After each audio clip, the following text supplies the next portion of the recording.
Welcome to HVAC Startup Technician, and today we're working on these units. They're LG units. It's I'm gonna just walk down so you can see what they look like. Hopefully you guys can see. So we already go ahead and we change out one of the compressors. This unit has two compressors, one, two. And this is our field piece refrigerant gauge, one of the better refrigerant gauge that I have ever seen. And I just want to show you the setup. We also using that field piece vacuum pump.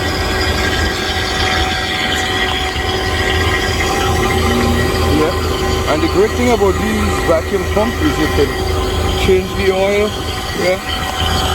Without stopping the vacuum process. So what you can do is just turn this on here, the oil from this here will go here, and you can actually change your oil from that.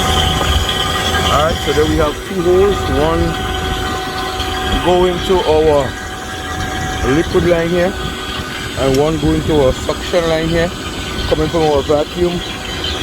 And this is our gauge here where you can see what our micron level is. We're off here, so we're going to just turn that back on. And we're going to vacuum and then charge this with over 100 pounds of refrigerant. Alright, thank you guys for watching the video. Please comment and subscribe.